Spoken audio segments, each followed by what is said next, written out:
detail further. So let's talk about nasal cavity. So we breathe by our nasal cavity and our mouth. So when this air enters through the nostrils and through the mouth, it travels through the pharynx. This part over here is pharynx.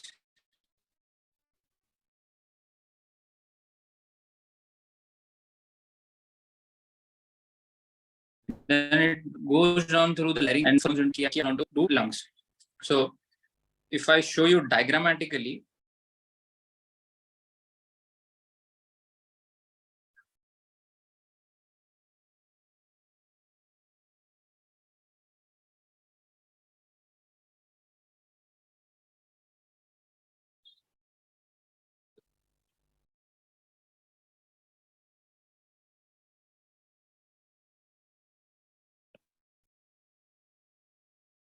air enters via this nostrils and via mouth. Then this goes into the neck. Inside neck, there is trachea, larynx, and pharynx. Now, when the lung reaches the trachea, this is a long pipe-like structure trachea situated in the body. When the air enters here, the trachea divides into two parts. These are known as bronchi. This is primary bronchi, and this is primary bronchi 2. This is 1, this is 2. Now these bronchi further divides into secondary bronchi, tertiary bronchi, bronchioles, alveoli. Now this trachea has various structures which are known as cilia. The function of this cilia is whenever you inspire or you expire, this cilia make sure that unwanted materials are not inspired with the air into your lungs. That means it doesn't allow any foreign body reaction into your body to occur. So this cilia is motile, highly motile, and it functions as a defense mechanism of your body. So it doesn't allow say sand particles, soil particles, or unfortunately if you inhale a small insect with you in the with the air, so it doesn't allow that insect or soil particles to get impacted in your lungs or get impacted into your trachea. This trachea helps to expel it out. So it's a motile structure. So it's basically a defense mechanism of your body. Same while nose also has some structures. If I observe nose anterior-posteriorly, if I'm imagine me standing in front of you, so my nose will appear like this. There's a thin cartilaginous structure inside in between both the nostrils. This is known as cartilage. This is known as, these are the nostrils. You inspire and expire through nostrils. So suppose you have inspired through the nostrils. Suppose you have inspired the air. Now this cartilaginous septum, this doesn't allow the air to mix with each of the nostrils, because if you are inspiring through left nostril, the right nostril will help you to expire the lungs, expire the air, whatever amount of air is present inside the lungs. So this helps in differentiating in between the two nostrils. Now there are certain minute structures inside your nasal cavity. These are known as hair. So these also function as a defense mechanism to your body. These hair cells or these hair follicles, they also do not allow any foreign body or any foreign particle or soil per se to get impacted in your nose or pass through the larynx and pharynx into the trachea and lung. So this also expels out whatever the unwanted material is. If the particle size is very minute or the diameter of the particle is very less, it would unfortunately pass on through the nostril and it would go into the larynx and pharynx. But in the trachea, these minute particles are being expelled out through the motility or through the function of the motile cilia, which we discussed earlier. Now, what is the function of the hair or the mucus glands which are present inside the nostril? So the mucus glands or hair which are present inside the nostril, what these do is they humidify the air. I would say humidify the air. They regulate the temperature of the air which is being inspired. Now, if I am supposed to go at a very high altitude region or at a place where there is a very the temperature is very low or the temperature is very high, so the air which I am going to inspire is less than the body temperature of mine. So what does mucus glands and hair do? These mucus glands, they regulate the temperature of air. That means अगर मैं एक बहुत ही colder climate वाले reason में चला जाऊँ और वहां पर अगर एयर का temperature is suppose 13 degree Celsius और 12 डिग्री सेल्सियस एंड अपना बॉडी का टेम्परेचर इज 37 डिग्री सेल्सियस, सो ये जो डिफरेंस है ये बड़ा है काफी. तो ये 13 डिग्री सेंटीग्रेड वाली हवा को 37 डिग्री में कन्वर्ट करने वाला function is your mucus glands and hair cells का function. So this is basically a defense mechanism of the body. Same wise, अगर मैं बहुत ही कोई डेजर्ट प्रोन रीजन में चला जाऊँ और यहाँ पर कोई भी एक जहाँ पे समर्स आर वेरी प्रोमिनेंट, जहाँ पे टेम्परेचर काफी ज्यादा है, ठीक है,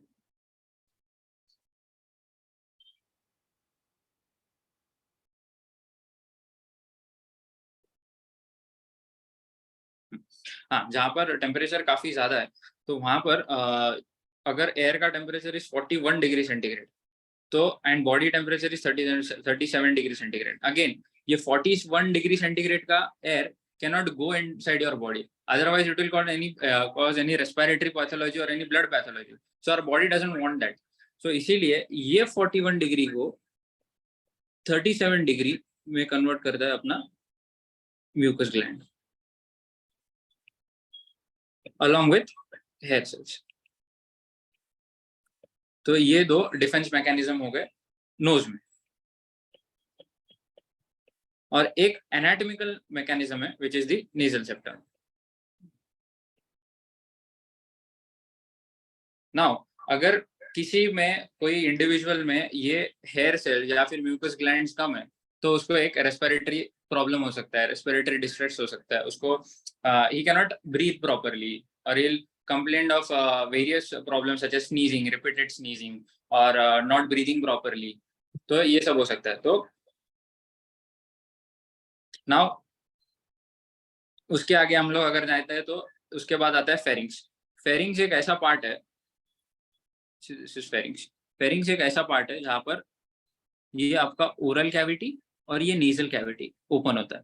दिस इज योर फेरिंग्स. और ऑल्सो ये जो ईयर कैनाल है, this is your ear canal, तो ये एक्सटर्नल ऑडिटरी कैनाल ये भी यहाँ पर ओपन होता है.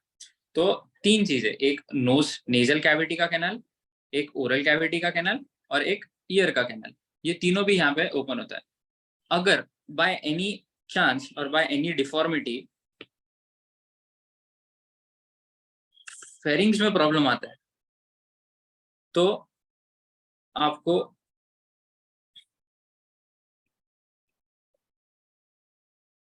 ओरल कैविटी से भी प्रॉब्लम आएगा, नेजल कैविटी में भी प्रॉब्लम आएगा और ऑडिटरी मींस ईयर में भी प्रॉब्लम आएगा. तो इसका this is pharynx.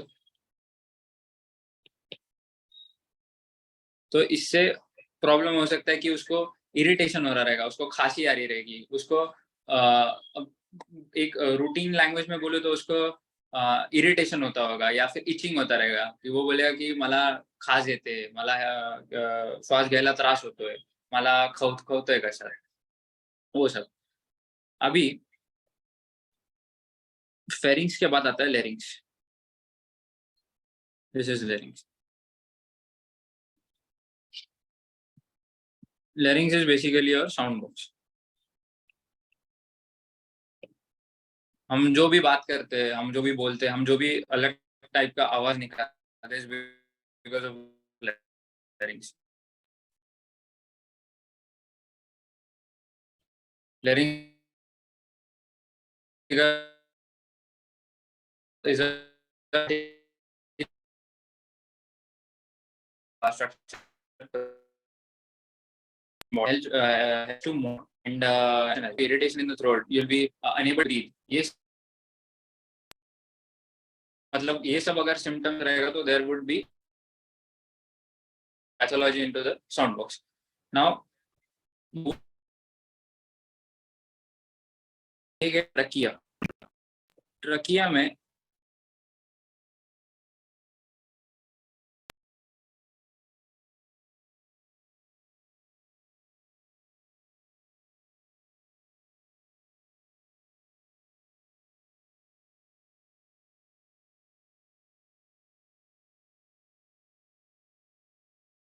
got cut off.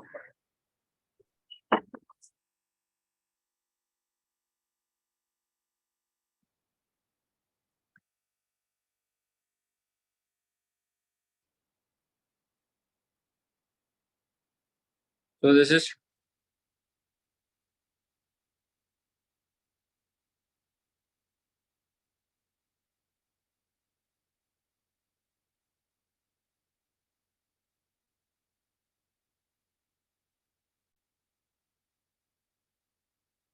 now this is the trachea which has cartilaginous rings over it. These are C-shaped cartilaginous rings which holds the trachea in a proper position. This is more vertical, more of a vertical because of these cartilaginous rings, because these hold them in a proper position. These hold them firm.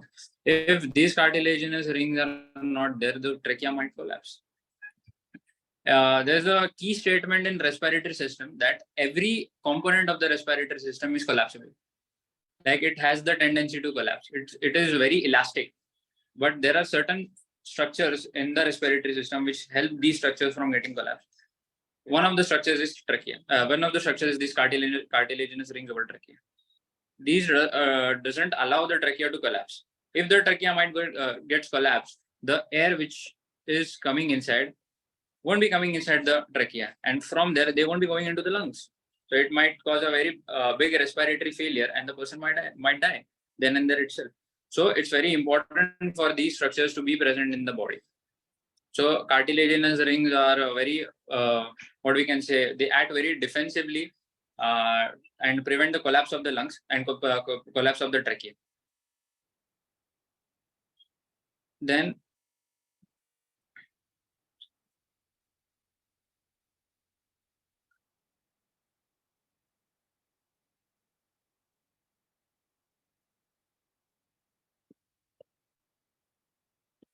now I'll draw this trachea short over. Now this trachea further divides into two components. These are the primary bronchi.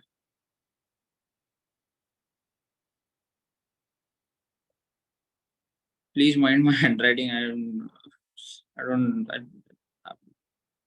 My handwriting is very bad. Now these are primary bronchi. These primary bronchi, they further divide into secondary bronchi, and each secondary bronchi further divides into tertiary bronchi. Okay, all of this happens into the lungs. This is the right lung. This is the left lung. Okay, now these terminal bronchiole is ending into a sac, which is known as the alveolar sac, which has different structures known as alveoli.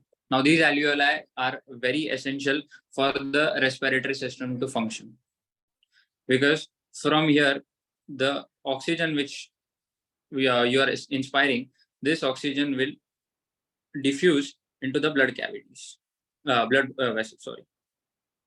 These oxygen, and this would be carried out to heart, and from heart this would be going on to the whole body. This would be taught to you in detail by Sayukta ma'am. So alveoli are very essential, or it's the functional unit of the respiratory system. Now, if I have a closer look towards the alveoli, this is the alveoli. Now, alveoli is lined by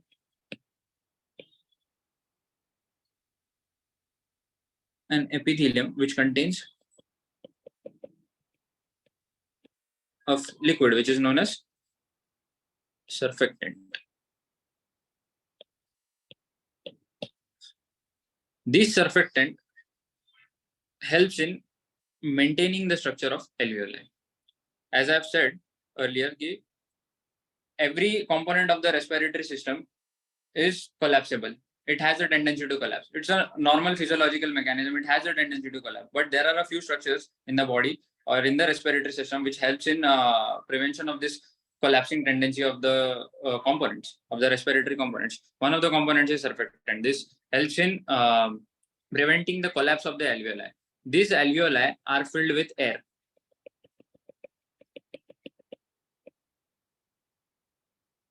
Which is predominant in O2.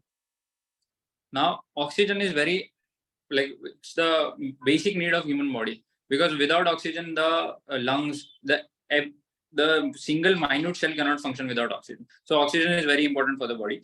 Now, this oxygen is being carried via blood vessel.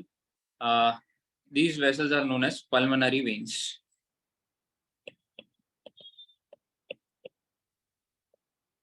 Pulmonary means lungs. So as these vessels are running through the lungs, these are known as pulmonary veins. Now these veins take up this oxygen, okay, and these bind to the hemoglobin. And from here, it goes to the heart. From heart, it goes to the entire body. In return of taking this oxygen inside, this is another alveoli. These vessels diffuse this CO2 into the alveoli. And now this CO2, which is the carbon dioxide, which is harmful for the body, not exactly harmful for the body, but it's a waste. Now this waste is again traveled back to the lungs, and from the lungs to the trachea, from the trachea to the larynx, pharynx, nostrils and mouth, and then it is out. So it's basically respiration is taking in oxygen and expiring CO2 out. Now this was the very minute, what we can say, minute domain of respiratory system, which I have explained. Now, what respiratory system consists of and what respiration basically means. Respiration means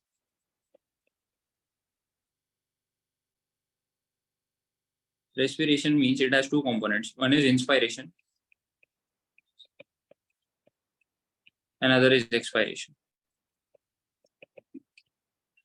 So inspiration means taking the breath, taking the air inside, taking air in, and expiration means sending air out. This is roughly what respiration means. Means it is composed of inspiration and expiration. Inspiration means taking the air inside, and expiration means sending the air out. This is all respiration. Now, the air which we inspire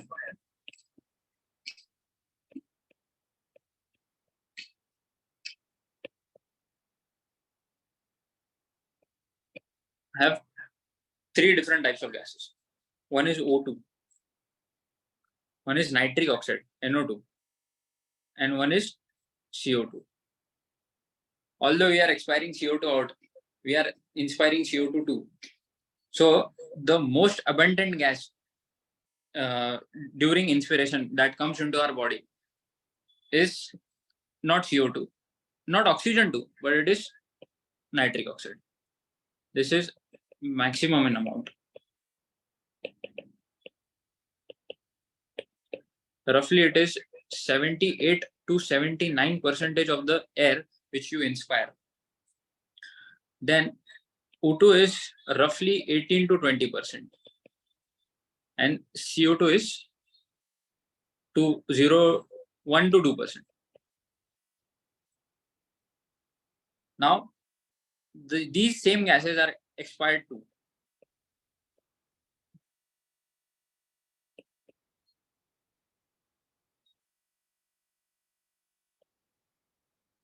O2, NO2, and CO2.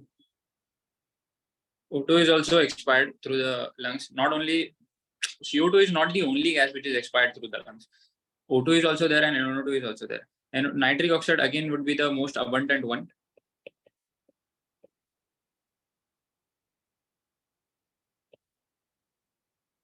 And CO2 would be at second position.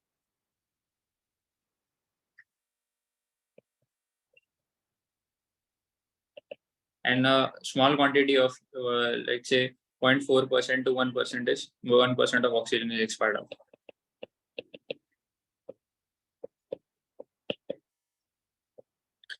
Now moving on, let's see what this PPT says. So through breathing, inhalation and exhalation, the respiratory system facilitates the gases between the air and the blood, and between the blood and the body cells. Like as I said, this alveoli will transfer oxygen to this blood vessels, and these blood vessels will take this oxygen to various tissues. This is a tissue or cell maybe. Now this oxygen will go inside this tissue. Why is this oxygen going inside the cell or a tissue? For its normal function, for its basic function. Because every cell, every part of the body requires oxygen for it to function. And brain is the most important organ of the body, and it requires the highest percentage of oxygen to function well. Now, the respiratory system also helps us to smell things and create sound. As I said, sound is created by whom? Sound box. So what is sound box? Sound box is larynx.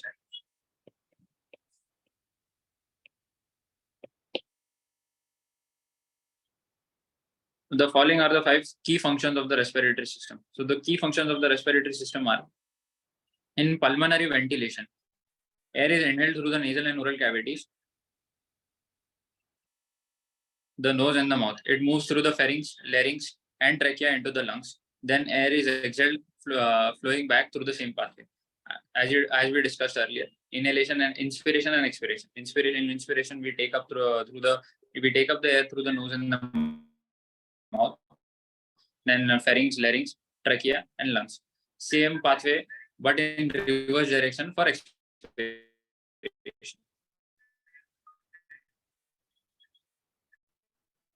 Pulmonary ventilation. There are various respiratory volumes and respiratory pressure, which we'll be learning further in the respiratory system, which helps in the pulmonary ventilation of the body. During normal inhalation, now what happens is during inspiration. So what is inspiration? During inspiration, we inhale the air. Now that air goes inside our body. So for anything to happen in a body, there must be a proper clinical reason or a physiological reason per se to change the component or physical anatomical structure of the body. Now, if my chest cavity right now is retracted, not retracted, I would say it is flat. Now, for me to inspire the air inside my body, I'll have to make sure that the pressure inside my thoracic cavity is negative. So if my intrathoracic pressure is negative, the outside pressure of the air, which is positive, will come inside the negative pressure cavity.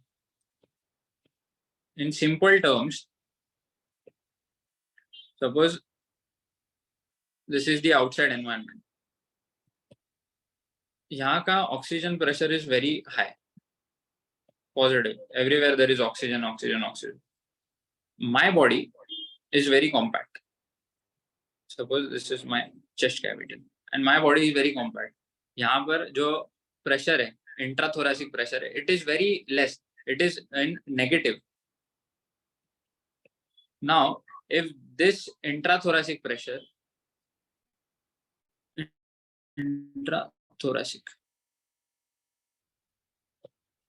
this intrathoracic pressure is negative, this would lead on to fall of this oxygen molecules inside via again nose, mouth, pharynx, larynx, trachea, alveoli, lungs.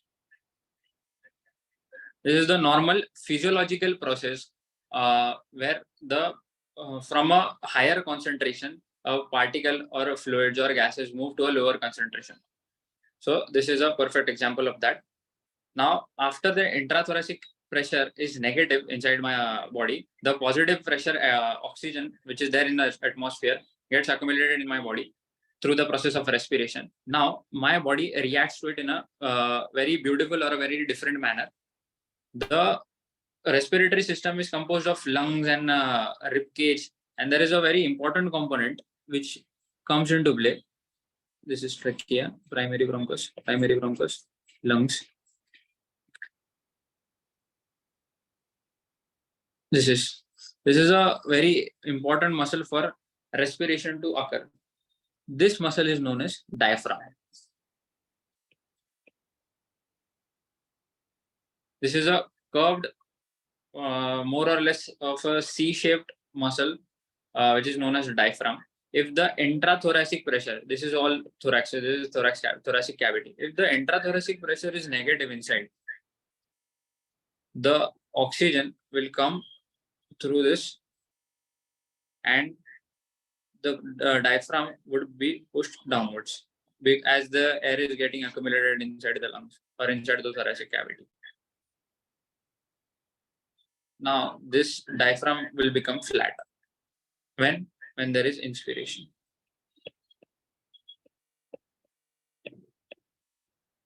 So the important muscle in the respiratory system is diaphragm. As the diaphragm contracts, it becomes flattened from a C-shaped curve and the intrathoracic pressure increases. Now what happens to the ribs? Suppose these are the ribs.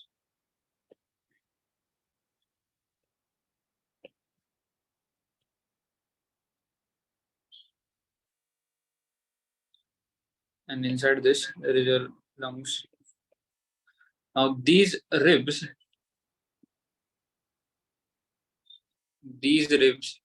goes upwards and outwards.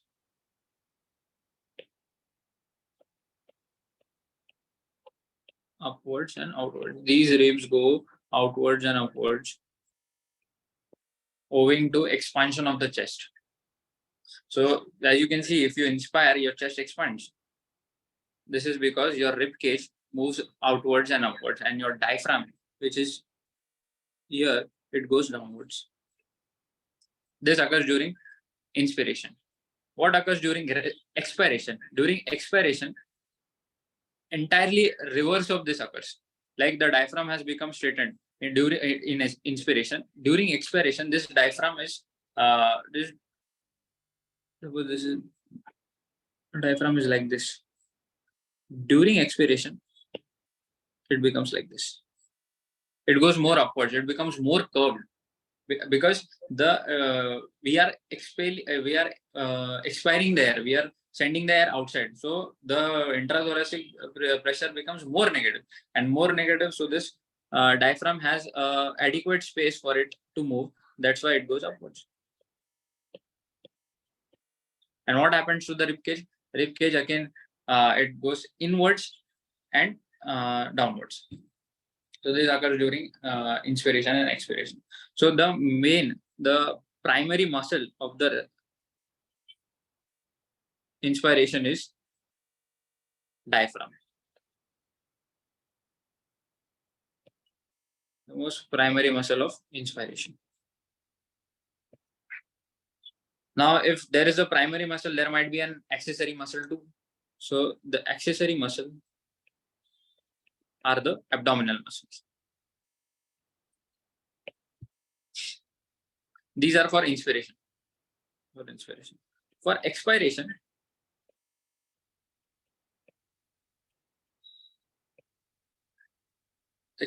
we have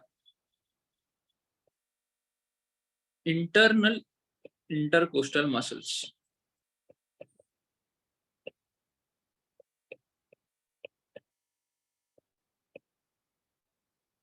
These help in expiration.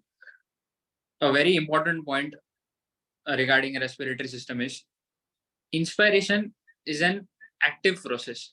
That means you know that you are inspiring. You know you are going to inspire. But expiration is an entirely passive process. While respiration per se, in short, is a subconscious process. But when you inspire, the diaphragm is going downwards, or the rib cage is moving outwards and upwards, and that the air is entering inside your lung, inside your pleural cavity. But during expiration, we don't pay attention towards it this cautiously. So it is an entirely passive process. Then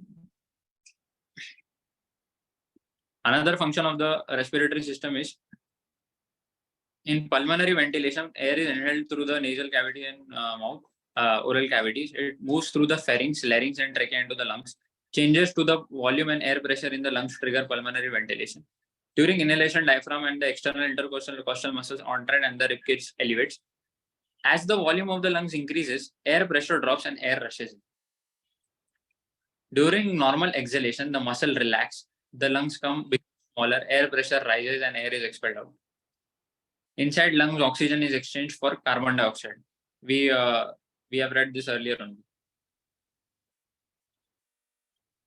See, CO2 is expelled out.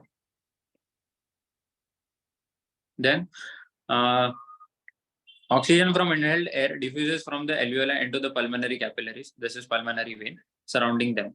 It binds to the hemoglobin molecules in the red blood cells, and it is pumped through the bloodstream. Bloodstream means it is pumped through the heart to the various organs via the various arteries. Meanwhile, carbon dioxide from the deoxygenated blood. See, there are two types of blood in the blood capillaries. One is oxygenated one and one is deoxygenated one. Blood vessel which has abundant amount of oxygen is known as oxygenated. Blood which has deficient amount of oxygen is known as deoxygenated. So basically, deoxygenated blood is, in short, the blood inside the capillaries or inside the blood vessels which carries the waste. And for these waste in the deoxygenated blood, it comes to the heart, and from the heart it goes towards the lung, and from the lungs it is expelled out. This is what normal function of the whole body is. Now, the bloodstream, which delivers oxygen to the cells and removes waste carbon dioxide through internal respiration, is another key function of the respiratory system.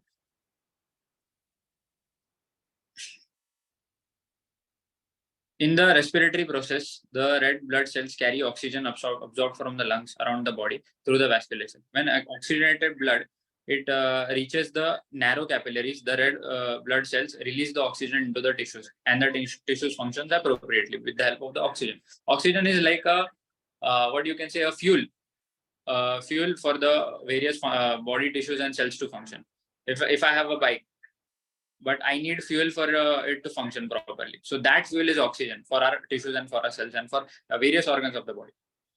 The upper respiratory system or upper respiratory tract consists of nose, nasal cavity, pharynx, and larynx. These structures allow us to breathe and speak. They warm and clean the air we inhale. This is the function of what? Hair and mucus glands present in the nasal cavity. Mucous membrane lining the upper respiratory structures traps some foreign particles, again, including smoke and other pollutants, before the air travels down the lungs. This trachea has a beautiful structure known as cilia.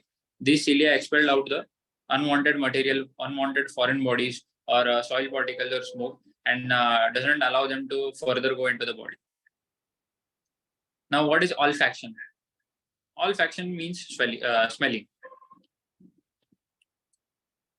Olfaction means smelling. This smelling occurs because there are various nerve endings of olfactory nerve. Olfactory nerve is basically a nerve which, with the help of which you can smell different types of what we can say smells and fragrances present inside the environment. So this olfactory nerve has various branches. Few branches of the olfactory nerve are embedded inside the nasal cavity. So any stimulation to the olfactory nerves fibers or any stimulation to the hair cell per se can lead on to sense of smell. There are five types of smell, which we'll learn later. But this olfactory nerves or there is a region where the olfactory nerve is impacted helps us in detecting various types of smells present in the environment.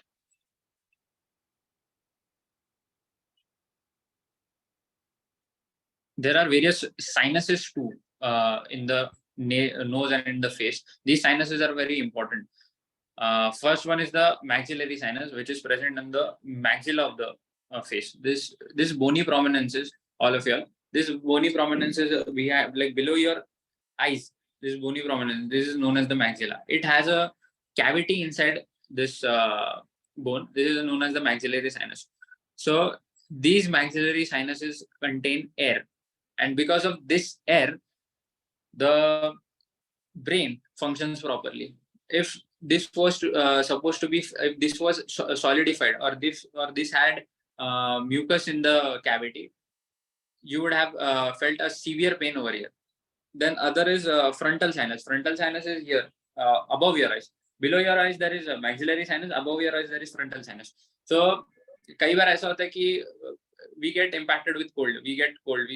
We sneeze repeatedly. हम लोग doctor के पास जाते हैं, उनको बोलते हैं कि मेरे को सर्दी हुआ है, मुझको सर्दी हुआ है, मेरा सर दुख रहा है. वो सर इसीलिए दुखता है because these sinuses, instead of having air inside them, are having the mucus which is secreted by the nose. तो इसलिए वो सर दुखता है. तो the importance of that sinus is कि उसमें अगर air है तो your entire skull or entire skeletal of the head is maintained. The shape of the entire skull is maintained. The function of the skull is maintained. And as the function of the skull is maintained, it would lead on to a proper function of the brain. Okay. Now these are various sinuses. One is frontal sinus, which is present above the eyes. One is maxillary sinus, which is present below the eyes. One is ethmoidal sinus. Ethmoidal sinus is basically which you cannot assess physically, or which you cannot assess clinically. You'll have to go for an X-ray, X-ray water view for it to get visualized. So I cannot tell exactly where it is, but this is ethmoidal sinus. Here it is impacted here, just medial to your eyes. And one is sphenoidal sinus. Sphenoidal sinus, again, sphenoidal sinus is which is it is a sinus which you cannot access clinically, or which you cannot access anatomically. Then pharynx, throat is shaped like a funnel. During respiration, it conducts air between the larynx and the trachea and the nasal and the oral cavities. It's the function of the pharynx. Pharynx is basically nothing. It's not an organ. It's a tube which is being named pharynx because it has three openings. One is nasal cavity ka opening, one is oral cavity ka opening, and one is apna ear ka opening. So anything which is any foreign body, or any what you can say, any soil particle, or any unwanted smoke particle, if it gets impacted in your pharynx, this would lead on to irritation of your nose, of your mouth, and of your ear, as both of these cavities are connected to the pharynx. So that is the only significance of pharynx. And pharynx is basically a passage where your air travels through. Then there is larynx. Larynx is the major sound box, or we can say the major noise box of the body, which helps in production of different sounds and different voices. Like if I am speaking, if you are audible to me, it is because of larynx. Because larynx is helping me to produce a sound, and on the contrary, it is also helping me to modulate it. So that is the function of larynx. Larynx is very important. And larynx also has two important structures which you should know. These are known as vocal cords. This is larynx. And these are vocal cords. What do you mean by vocal cords? What is vocals? Vocals means what I am saying. Like अभी मैं बोल रहा हूँ, अभी मैं बात कर रहा हूँ, रेस्पिरेटरी सिस्टम से कर रहा हूँ, तो ये मैं बात कर रहा हूँ. These are my vocals. Okay. तो अभी ये जो vocal cords है, ये these help in producing sound and modulating them. अगर मैं अभी मैं बात कर रहा हूँ, अभी मेरा आवाज फ्लक्चुएट हो रहा है, कभी स्पीड से आ रहा है, कभी बहुत ज्यादा तेज बोल रहा हूँ, कभी स्लो बोल रहा हूँ, कभी काफी जोर से बोल रहा हूँ. So all this is because of vocal cords. All this is because of larynx. These vocal cords have different movements, because of which there is production of different types of sounds, and there is what you can say, there is there are different intensities of the sound because of the vocal cords. Now vocal cords. Now if these vocal cords are aligned like this inside the larynx, that means you have this much of space for the air to pass on.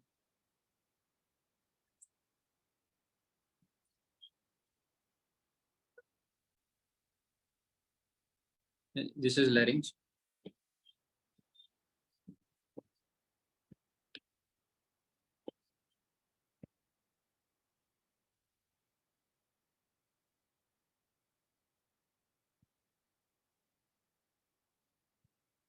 This is larynx.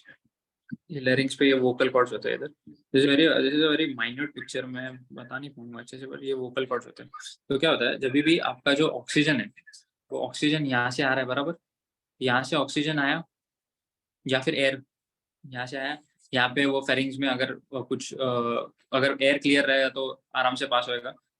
अगर air में कुछ unwanted foreign material रहेगा, particle रहेगा, तो वो knows में रुक जाएगा, नोज उसको बाहर फेंक देगा.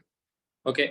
अगर नोज को भी पार कर गया तो इधर नोज के बैक साइड में वो कैविटी काफी छोटा होता है, तो अगर बड़ा पार्टिकल रहा तो वहां से निकल जाएगा.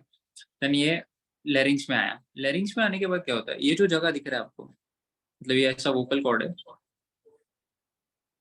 ये जो जगह दिख रहा है, ये काफी मतलब अच्छा खासा जगह होता है for the air to pass on.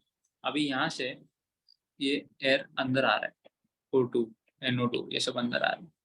तो अगर वोकल कॉर्ड का मतलब डायरेक्शन ऐसा है ये साइड में, तो इतना जगह बचता है. तो इतने जगह में the air passes on downwards. अगर मैं ये वोकल कॉर्ड्स बंद कर दूं तो आपका एयर पास ही नहीं होगा. ये कब होता है, आपका एयर पास ही नहीं हो रहा है, बट ये होता है व्हेन यू स्पीक. आप जब भी बात करते हो तभी जो वोकल कॉर्ड है, ये they align themselves into a mid line. तो अंदर का जो मतलब एयर को जाने के लिए जगह ही नहीं है ऊपर से नीचे, मतलब फ्रॉम द फेरिंग्स, लेरिंग्स और ट्रेकिया में जाने के लिए जगह ही नहीं है. तो आप बोलोगे अभी मैं बात कर रहा हूँ तो मैं अब सांस कैसे ले रहा हूँ, उसका एक बहुत अच्छा मैकेनिज्म है. ये अगर मेरा वोकल कॉर्ड है ऐसा, और ये ऐसा मिड लाइन में आ चुका है, तो क्या होता है, अगर दो वोकल कॉर्ड ऐसा मिड लाइन में आ गए ऐसा, तो जो नीचे से जो हवा, मतलब मैं एक्सपायर कर रहा हूँ. मैं हमेशा जब भी बात करता हूँ ना, आई एक्सपायर. हम जब भी बात करते हैं, अब हम लोग एक्सपायर करते हैं, वी डोंट इंस्पायर. हम लोग एक्सपायर करते हैं, क्यों? क्योंकि ये वोकल कॉर्ड ऐसा दोनों सेम लाइन में लगे. तो अगर मैं बात करूंगा तो ये वोकल कॉर्ड को, मेरा जो एयर है अंदर से, मैं जो एयर मतलब एयर जो बाहर आ रहा है, ये एयर वोकल कॉर्ड को ऐसा पुश करेगा. दोनों वोकल कॉर्ड्स को एयर ऐसा पुश करेगा. इसके वजह से क्या होगा, मेरा इंस्पिरेशन भी होगा, क्योंकि हवा किसी के लिए नहीं रुकता. हवा ऑलरेडी वोकल कॉर्ड पे आके बैठा है, आपको बस वोकल कॉर्ड को हटाने की देरी है. अगर वोकल कॉर्ड थोड़ा सा हट जाएगा तो हवा अंदर चली जाएगी. इसलिए अगर मैं बात कर रहा हूँ तो मेरी सांस नहीं फूल रही, क्योंकि मैं जितना मेरे को एयर रिक्वायर्ड है, जितना मेरे बॉडी के लिए एयर रिक्वायर्ड है, उतना तो मुझे मिल रहा है. कैसे? मेरा नीचे से जो मैं बात कर रहा हूँ, जो हवा नीचे से जो आ रहा है, वो वोकल कॉर्ड को पुश कर रहा है, तो इतना स्पेस ओपन हो रहा है. Suppose this is another vocal cord, और वो पुश कर रहा है, तो इतना स्पेस ओपन हो रहा है, उतने स्पेस से एयर अंदर भी आ रहा है, और दूसरा वोकल कॉर्ड भी ऊपर पुश हो रहा है, तो उधर से एयर बाहर भी जा रहा है. और एयर बाहर भी जा रहा है, वोकल कॉर्ड्स मूव भी कर रहे हैं, वोकल कॉर्ड मॉड्यूलेट भी कर रहा है, वोकल कॉर्ड साउंड भी प्रोड्यूस कर रहा है. तो ये बहुत इंपॉर्टेंट फंक्शन है वोकल कॉर्ड का. Vocal cords helps in producing sound, modulating sound, and modulating the respiratory rate as well when you are talking. So हम लोग जब भी बात करते हैं, it is only and only because of vocal chords.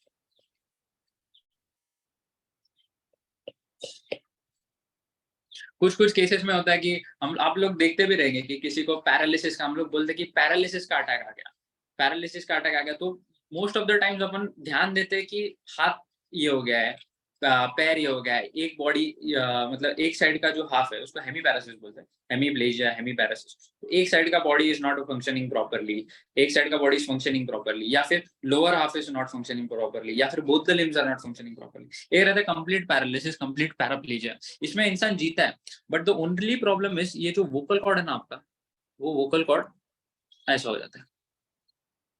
मतलब अगर मैं इसको ऐसा एक लाइन के थ्रू बताऊं, तो वोकल कॉर्ड ऐसा है ना, तो ऐसा हो जाता है, और ये आपका लैरिंक्स. ये तो आप बोलोगे सर इसमें प्रॉब्लम क्या है, वोकल कॉर्ड तो ऐसा दोनों बाजू में स्प्लिट हो गया, कितना सारा जगह है, हवा अंदर भी जाएगा बाहर भी जाएगा. पर आप बोलोगे तो इसको तो बोलने नहीं आएगा सर. ठीक है, बोलने भी नहीं आएगा तो फिर भी क्या प्रॉब्लम है, लेकिन इतना क्यों डरते हैं पैरालिसिस से लोग?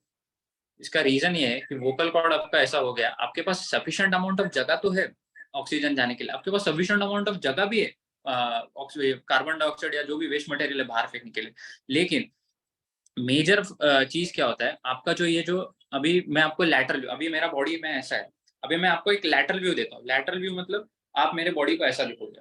अभी मैं जो आपको दिखाने जा रहा हूँ पीपीटी में, आप मेरे बॉडी को ऐसा साइडवेज देखोगे लैटरली। तो अगर मैं लैटरली मेरे बॉडी को देखूँ तो जो एक दो अच्छे पाइप्स रहते हैं बॉडी में, उसको पाइप्स बोलना नहीं चाहिए लेकिन बोलते हैं, काफी लोग रेफर करते हैं पाइप्स। दो पाइप्स होते हैं बॉडी में, ये एक ऐसा पाइप होता है और एक ऐसा पाइप होता है। ओके, ये पाइप को बोलते हैं हम लोग ट्रकिया, जो मैंने आपको बताया। ये पाइप को बोलते हैं हम लोग ईसोफेगस, जिसमें से अपन खाना खाते हैं। तो ये जो ईसोफेगस है, ये जो है ये पीछे है अपना ट्रकिया के। मैं इधर लेबल कर देता हूँ उसको ईसोफेगस, और ये ट्रकिया।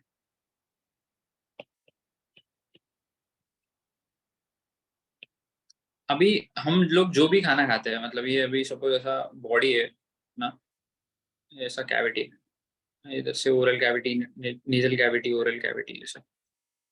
ओके, अभी इधर से सांस आ रही है, मतलब ऑक्सीजन आ रहा है, ये इधर अंदर जा रहा है, ये आ रहा है इधर अंदर जा रहा है। ऑक्सीजन इधर भी जा सकता है, कोई प्रॉब्लम नहीं। ऑक्सीजन इधर भी जा सकता है, कोई प्रॉब्लम नहीं, वो तो अच्छी बात है यार।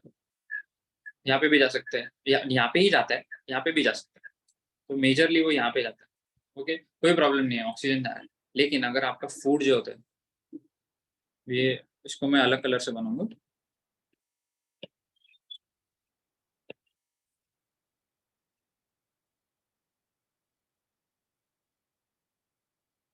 ये आपका food particles, these are all your food particles. ये दीज फूड पार्टिकल्स अगर ये एंटर कर गए अंदर, तो क्या होगा? अगर खाना खाते खाते आपको बहुत ऐसा, ते बोलतात ना, ठसका लागलाय मला हे होत नाही, श्वास घ्यायला त्रास होतोय, या फिर कुछ भी अटक गया, तो it's because these food particles are entering in your trachea. और मैं ट्रेकिया में आपको पहले ही बोला, ट्रेकिया में एक बहुत ही सुंदर सा ऑर्गन बैठा है, उसको क्या बोलते हैं अपन? सीलिया। अगर ये फूड पार्टिकल्स अंदर भी आया है, तो सीलिया के लिए या फिर ट्रेकिया के लिए तो एक ही चीज उसकी काम की है, that is your oxygen.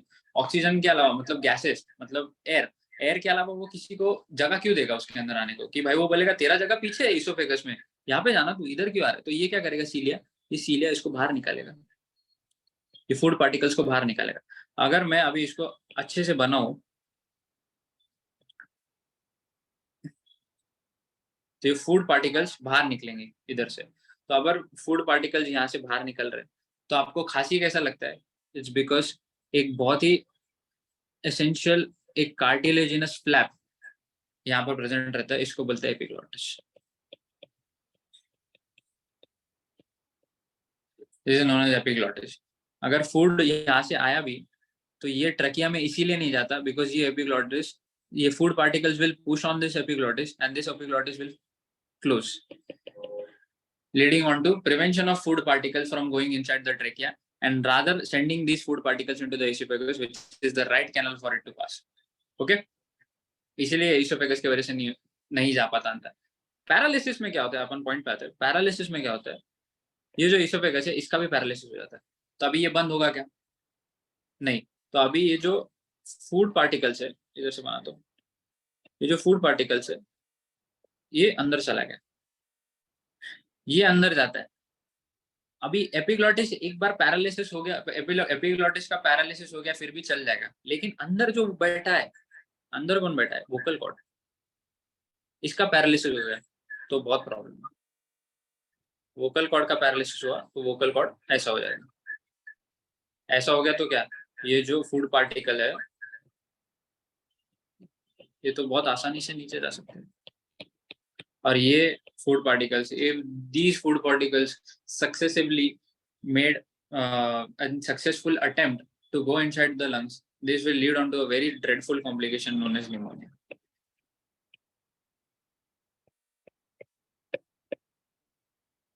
Aspiration pneumonia to be very precise, and this would lead to death.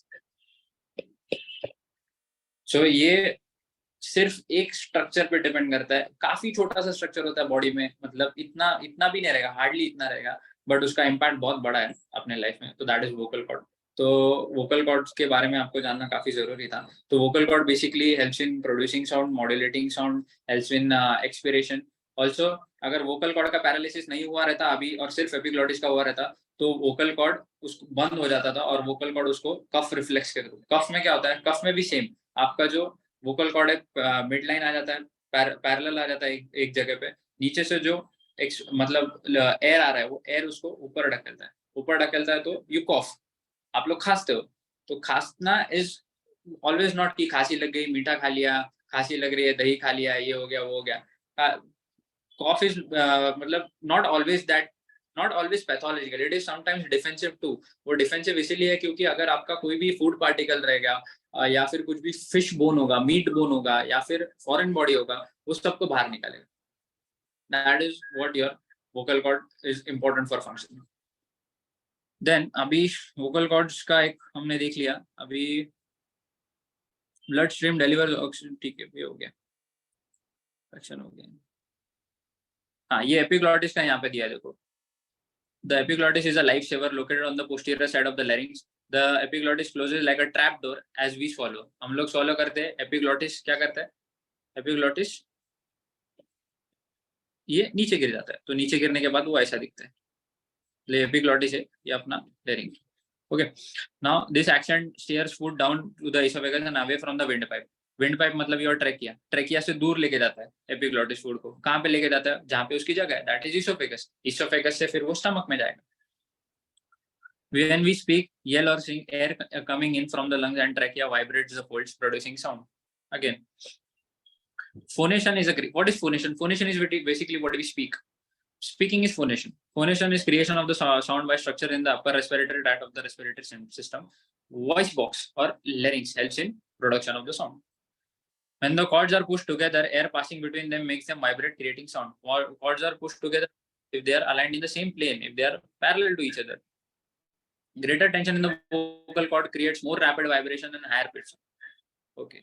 The U-shaped higher bone. Okay, this is a high-level question. We'll skip this part. These are the micro-level images of the respiratory system. Also, again, one thing. What I just said. What मैं पहले ही क्या बोला था कि respiratory system में every component is collapsible. Each component of the respiratory system has a tendency to collapse. Now, lungs are also the one. Lungs may be ये trachea है, ये आपका ब्रोंकस। लंग्स भी तो कोलैप्स हो सकते हैं। लंग्स क्यों नहीं कोलैप्स होते? रीजन बीइंग लंग्स के आसपास, इसको अच्छे से बनाता हूँ,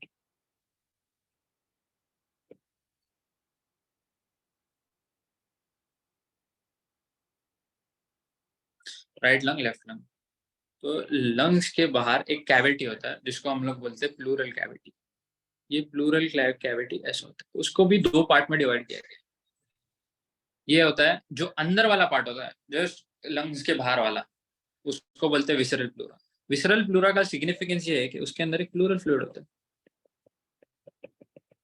which is again protective because it helps in prevention of the collapse of the lungs. मतलब लंग्स में अंदर क्या है, हवा है, जो अगर हवा आप अगर इंटैक्ट नहीं रखोगे तो पिचक जाएगा। सेम लाइक बलून को अपन हमेशा बलून का किसी का बर्थडे रहा तो अपन बलून को फुलाते तो अपन क्या करते, we just tie a knot. जहां से हम लोग उसको फुला रहे हैं हम लोग वहां पे एक नॉट बांध देते, हम लोग वहां पे एक ऐसा, या फिर उसको कुछ तो बांध देते।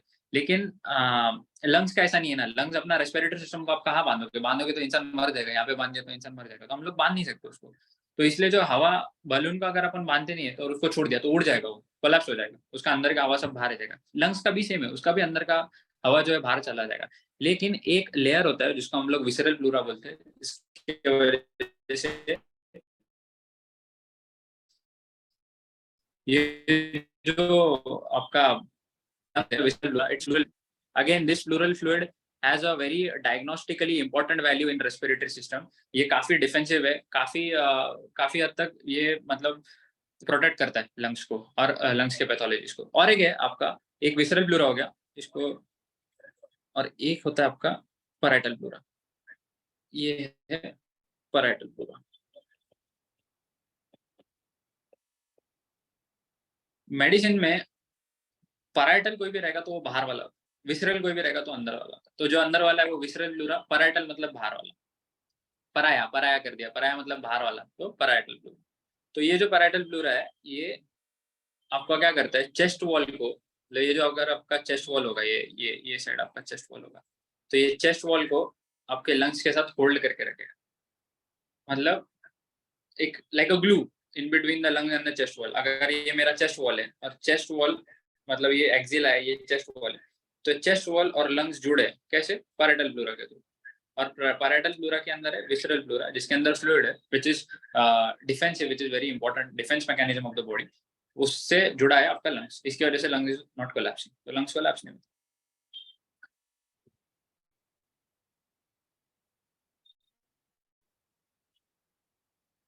अभी ये तो खाली सब माइक्रो इमेजेस है। ये देखो, ये आप देख सकते हो यहाँ पर, ये ट्रकिया है आपका। ये मैं आपको बोला था C shaped cartilaginous ring which helps in prevention of the collapse of the trachea. ये वो सी शेप्ड कार्टिलेजिनस रिंग है। ये प्राइमरी ब्रोंका है, ये भी प्राइमरी है। ये सेकेंडरी ब्रोंका है, this is the secondary, these are tertiary bronchi and the functional unit of the sorry, the functional unit of the respiratory system alveoli are situated here. Which helps in diffusion of various gases like oxygen and CO2 through the body in and out of.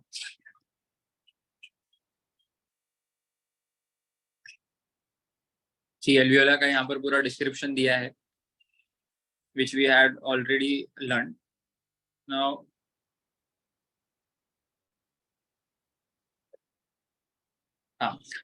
there are a few, like there are yogic aspects of respiratory system which you should know about. I would like to tell a very dreadful incident which happened in a family last year, last to last year, which was very, which was very disturbing and which was very dreadful at the same time.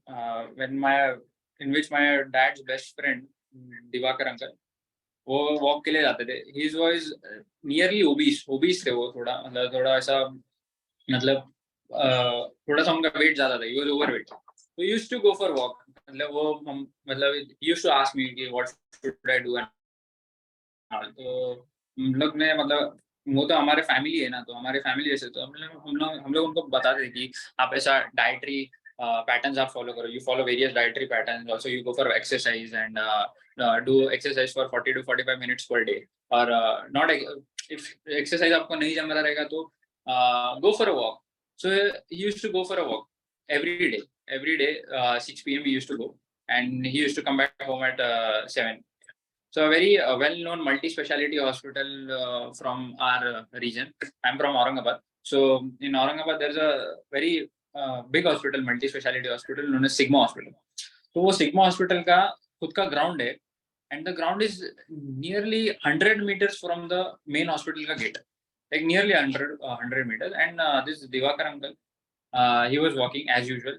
He went there. He started walking at 6 a.m. and he was doing brisk walking. Brisk walking is fast. वो fast चल रहे थे, तो ऐसा fast चल रहे थे और लोग चल रहे थे, तो वो अकेले नहीं थे, काफी लोग थे वहां पे। तो चल रहे एंड अचानक उनकी सांस फूलने लगी। सो ही सैट डाउन, एंड इतना उनका सांस में प्रॉब्लम होने लगा कि उन्होंने कुछ, मतलब फिर उन लोगों ने देखा कि वो लोग बैठ गए, वो लोग ऐसा गिर गए, मतलब वो गिर गए। तो लोगों ने देखा, तो लोगों ने बोला कि आपको क्या हुआ है। तो लोग बस, मतलब he was unable to explain, he was unable to express कि उनको हुआ क्या है। पर लोगों को इतना अवेयरनेस नहीं था कि अगर सामने बंदा को, मतलब सामने इंसान को प्रॉब्लम हो रहा है, सांस लेने में दिक्कत हो रही है, तो आप उनको उठा के या फिर उनको लेके फट से हॉस्पिटल जाओ। और hospital was hardly 100 meters from the ground where he was walking. वहां पर वो लोग ले नहीं जाए। एंड वो फिर जब तक किसी कोई एक नॉर्मल इंसान आया, उसने देखा कि ऐसा हो रहा है, तो उसको सद्बुद्धि सूझी और वो बोला कि चलो मैं लेके चलता हूँ आपको। तो फिर हटो हटो उसने किया, वो लेके गया, and by the time they reach there he was gone. तो आपको हमेशा एक चीज याद रखना है, this was a purely respiratory cause, because उनको कुछ नहीं था पहले, उनको पहले भी ऐसा रेस्पिरेटरी प्रॉब्लम वगैरह कुछ नहीं हुआ था। देन एंड देयर इटसेल्फ वही one fine day he developed it, and it was because of venous thromboembolism, a very dreadful condition जिसमें 100% there is a risk of dropping the patient into the ICU. There is a patient lands into the ICU and बहुत ही कम survival rate रहता है। Basically depends upon time. जितना जल्दी आप hospital में लेके जाओगे, जितना जल्दी आप आईसीयू में पेशेंट को शिफ्ट करोगे, उतना जल्दी पेशेंट बच जाएगा। And remember one thing, saving someone's life is no bigger than anything. So आप अगर आप योगा भी कर रहे हो और किसी को ऐसा कुछ रेस्पिरेटरी प्रॉब्लम हो गया, तो make sure that you shift that person to a good hospital where there's an ICU setting जहाँ से वो बच सकता है। तो the reason उनको ये हुआ था is because of dyspnea। मैं dyspnea इसलिए बता रहा हूँ, मैं यहाँ पे लिख देता हूँ अलग से, एक छोटा सा 2 मिनट का टॉपिक है डिस्निया। डिस्निया मतलब क्या, हम लोग ये यूजुअली हम लोग काफी ये एक्सपीरियंस करते हैं डिस्निया। ये मेडिकल टर्म है, आप लोगों को पता, शायद ही पता होगा। Dyspnea is known as breathlessness.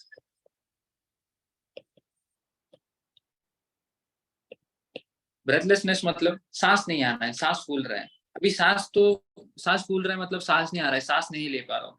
दो चीजें रहती है, dyspnea at rest and dyspnea at exertion. What? Dyspnea at rest and dyspnea at exertion. So dyspnea at rest is basically, अभी मैं आपको सिखा रहा हूँ, मैं बैठा हूँ, I am at rest, I am at ease, पर अभी यहाँ पे मुझको प्रॉब्लम हो रहा है, मतलब मैं सांस ले नहीं पा रहा हूँ, तो this is harmful. That does not at all mean that this is not harmful. This is also.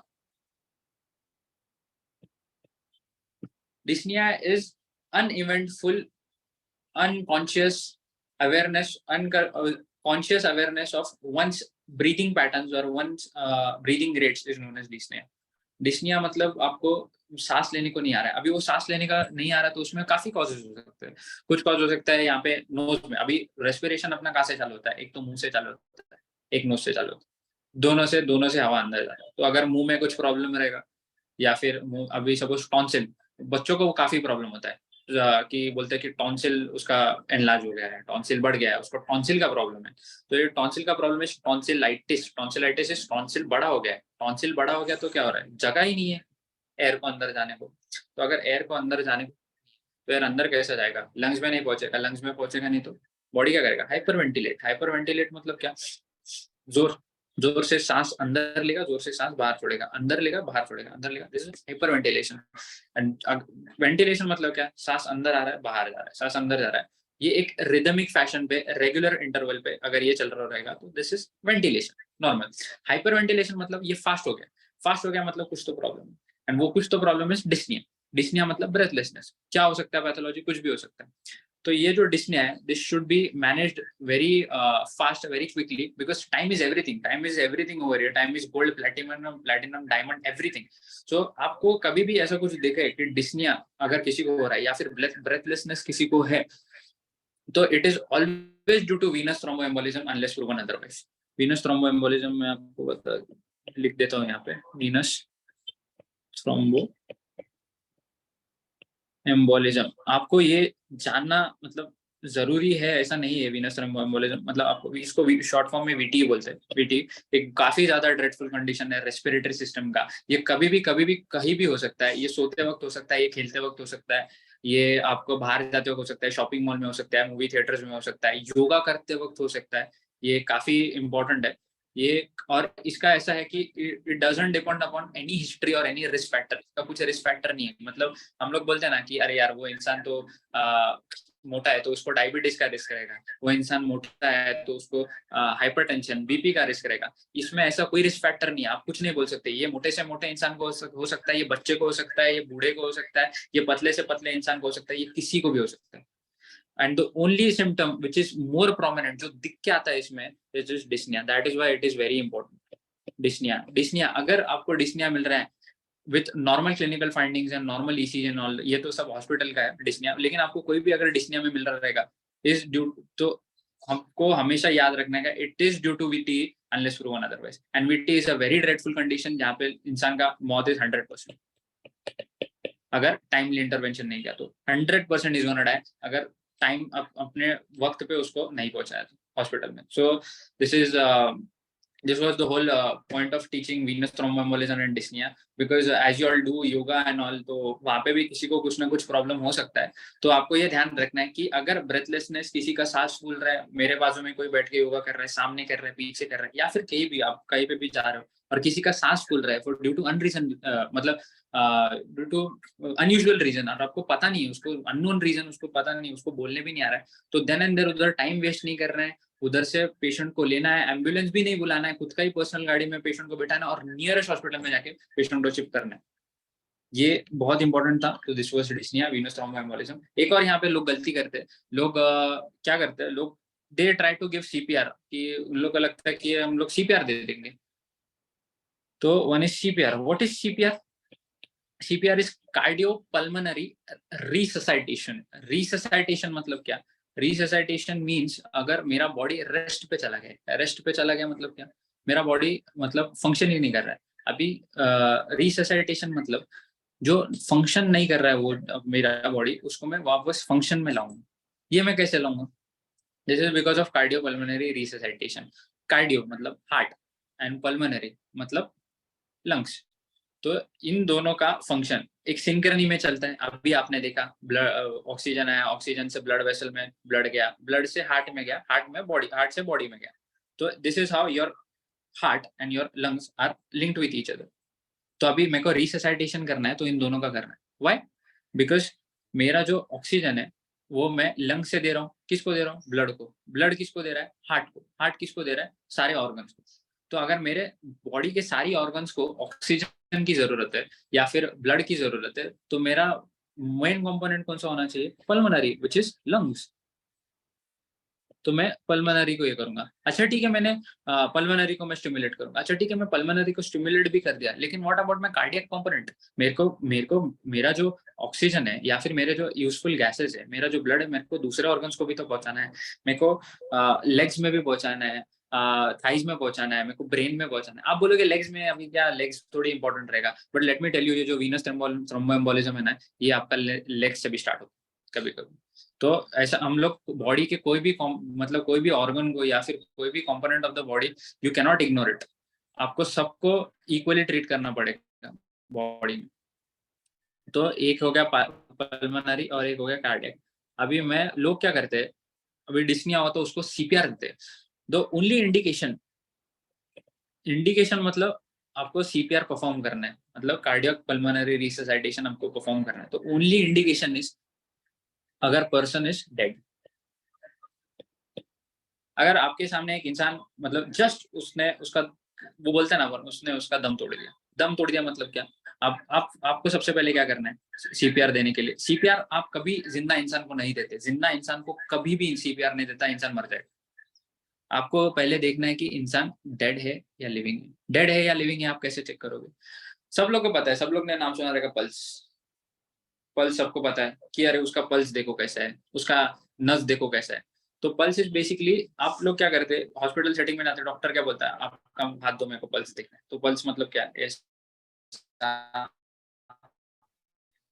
इस पे radial aspect of forum pulse.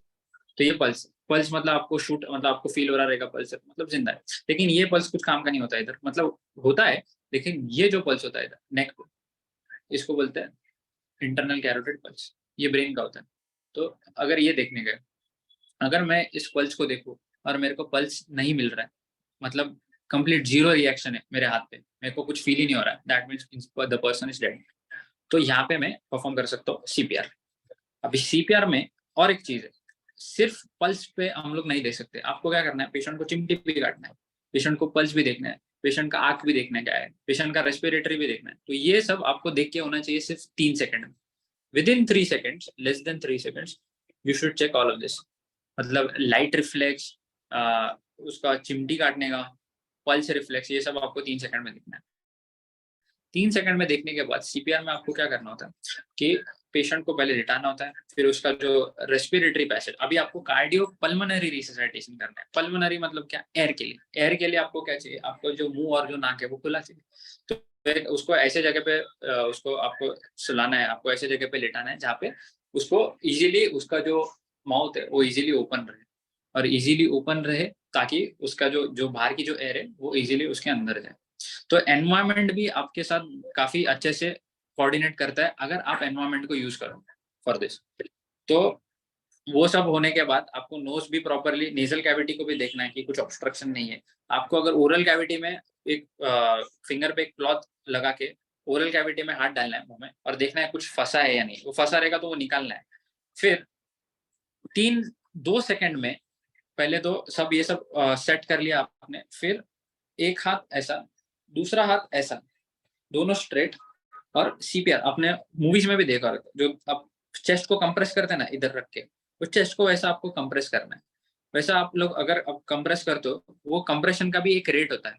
वो रेट आपके हार्ट के साथ सिंक्रनी में चलना चाहिए। वो रेट होता है 2 सेकंड्स में आपको 3 कंप्रेशन देने।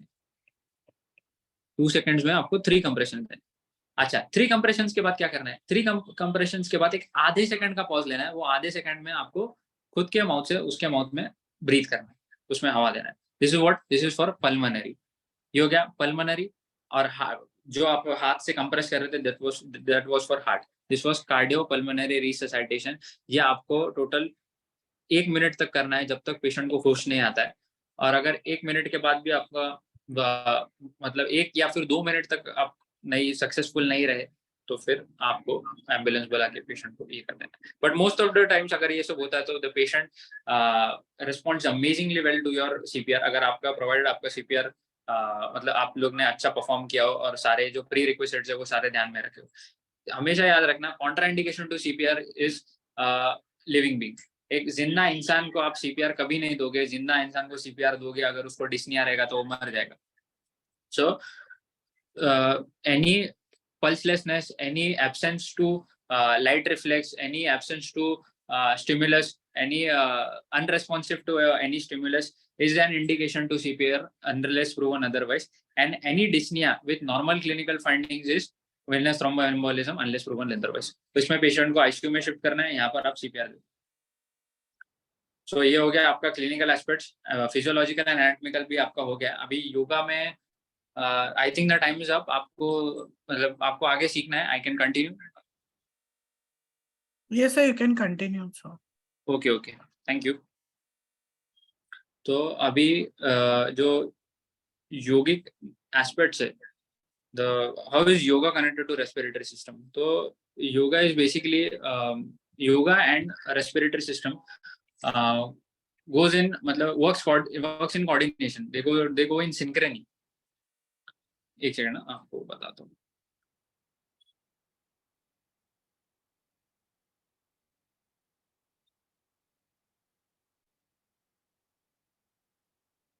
So now yoga and respiratory system, these are there's a very close link in between yoga and respiratory system. So there are various yama niyamas. So there are 5 different yams and 5 different niyams which yoga has. So the 5 different yams are ahimsa, satya, asteya, and aparigraha, and brahmacharya. What is satya? Satya is truth. We all know that.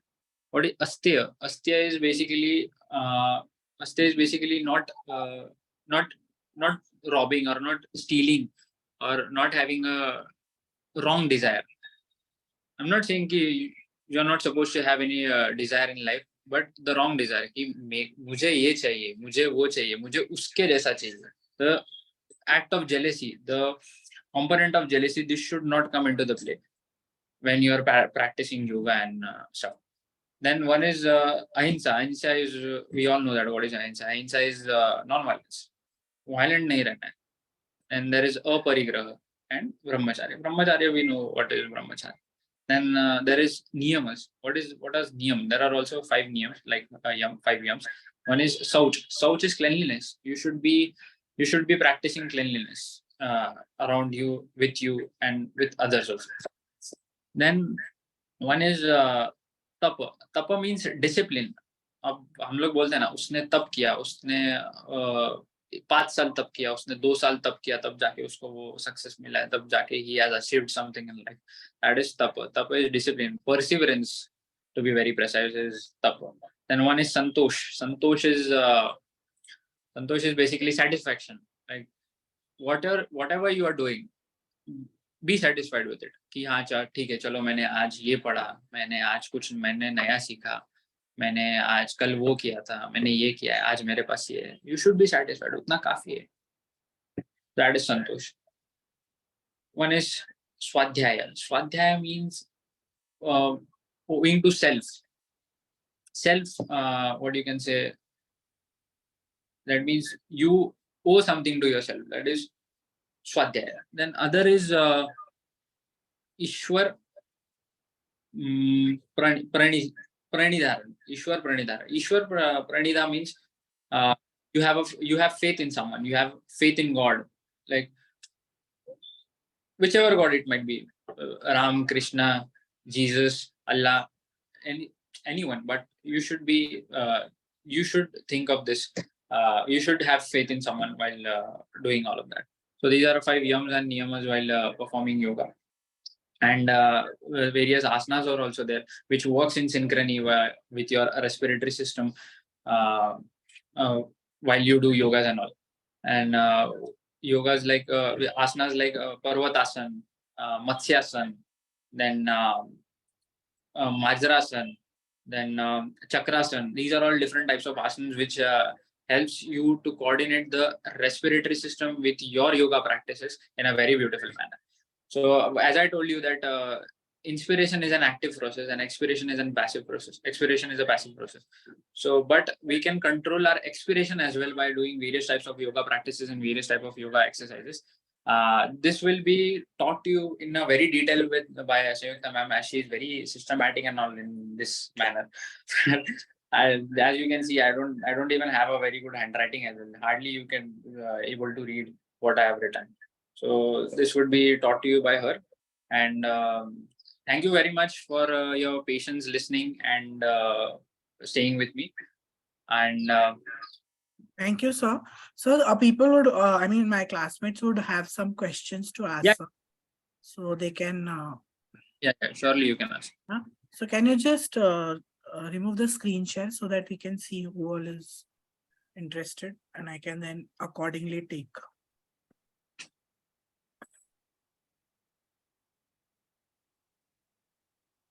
Yeah. Yes, sir. Hi, this is Sudarshana here. Thank you so much for the informative session. Especially the part on CPR is like really helpful, sir. Sir, I just want to know, like you covered about dyspnea. So what is apnea, sir? And it usually happens whenever the person is kind of maybe relaxed or even when the person is sleeping. So how to prevent apnea as well, sir? Or like apnea. Physiological effects, yeah. See, what I told you about dyspnea. Dyspnea is what? Dyspnea is breathlessness. Dyspnea is difficulty in breathing. Same is apnea. Apnea is when you can't breathe. Your breath stops. Absence of breathing. That is apnea. So apnea, there are a lot more pathological causes of apnea rather than being physiological. So pathological, if it is one is known as obstructive sleep apnea, which basically occurs in sleep. There's nothing there's nothing to worry about in obstructive sleep apnea because the body compensates in different manner while you are in that phase. But the problem with obstructive sleep apnea is the body gets deprived of oxygen because of that. But that is the only problem which occurs because of apnea. And apnea is not a very serious complication if you see, because it occurs in day-to-day life. Because apnea is something which you might be experiencing, or which I might be experiencing. But the most common problem for apnea is sleep. Various patterns in sleep, your anatomical structures, your anatomical pattern of your respiratory system. This all basically is like any apnea depends upon all of these factors basically. So there's nothing we should be worried about. Like there's if you want, you can be on medications for it, but I clearly feel that there's no need for medication for obstructive sleep apnea or apnea, because if it's occurring in the sleep, it's good only. Because see, I might be having apnea, but I'm living. I'm not having any problem regarding it. You might be having sleep apnea. You are living. You're not having any problem. We have seen various cases in our OPD as well. They have apnea. Usually men have that problem, and the wives of those men, they come along with them and they give complaint of कि अरे ये snoring ये कर रहे हैं क्या. So usually, sir, the doctor puts them on CPAP device or like the biflow device and all. So in that case, is it kind of like a permanent kind of a thing, or can we have some kind of therapy to, get rid of obstructive sleep apnea or snoring for that matter? You can practice yogasanas for that. This people respond beautifully well because of the yogasanas, and these I don't know, I don't clearly remember the names of the asanas, but these asanas help in overcoming this problem of people. And coming on to that CPAP device is continuous positive pressure ventilation. It is like it is upon you. How do you want to take it? If you want to continue it for the rest of your life, you can do that. If you want to take it for specific intervals, you can do that. But I would say it is more of a patient oriented duration of treatment, you can say. If you want, you can take it. If you don't want, if you don't feel the need of taking it anymore, you can stop it. But you need to tell the physician about it ki, sir, I'm stopping this, or sir, I don't need this anymore. Then again, he'll do some respiratory pulmonary function test to assess the viability of your lungs and viability of your respiratory system. And if your respiratory systems are if your respiratory system is viable and responding well to it, he'll stop it. And if not, he'll ask you to continue it. So this is the whole idea of sleep apnea treatment regarding it. But yoga, people respond beautifully to via this asanas of yogas regarding the sleep. And sir, during COVID, yes, sir. Pranayam definitely, yes, sir. And sir, during COVID, especially when people used to have like oxygen, the low oxygen issues, at that time, proning was kind of recommended for them, right? Wherein they had to like be in a prone position with the stomach down and the back upwards. So how does it help in increasing the oxygenation, sir? Is there any anatomical kind of a variation to the overall lungs which enables oxygenation in proning? During COVID, the virus, the COVID-19 virus, it attacks your respiratory system basically. So what happens? It affects your lungs are anteroposteriorly long. You can there is a big distance. There's what we can say a firm or a sufficient distance in between the anterior and the posterior diameter of the lungs. So there are so these viruses or these pathogens, or what we can say bacteria, various type of bacteria and viruses, they have each one have a different pattern of affecting the organ, affecting the lungs. So like in TB, there is consolidation. In fibrosis, the fibrosis occurs at the baseline. Then in TB, it affects the base. So likewise, COVID also affects the anterior part. So if you be on the prone position, if you lie down in prone position, the posterior aspect of the lungs gets exposed, and as you have seen, the alveoli are scattered in the lungs everywhere. So the alveoli can easily exchange the gases in between the blood vessel and the alveoli itself. So this helps in this thing, respiration, because the main pathology is towards the anterior aspect, more towards the anterior aspect. I wouldn't say it doesn't affect the posterior or inferior or superior one, but more it is towards the anterior aspect. So as the anterior portion of the lung is affected, the posterior, lateral, medial, apexes, and the base is fine enough to conduct a sufficient respiration, a viable respiration, I could say. So sir, can you quick, so that's why Thank you so much. And sir, can you quickly cover what exactly happens in asthma? Because now we are clear about the anatomy. So what exactly happens in asthma, sir? That's my last question. As there are two components in it. Is a what we can say, it is a bronchitis. Bronchitis means there are I told you there are bronchi, primary, secondary, tertiary bronchi.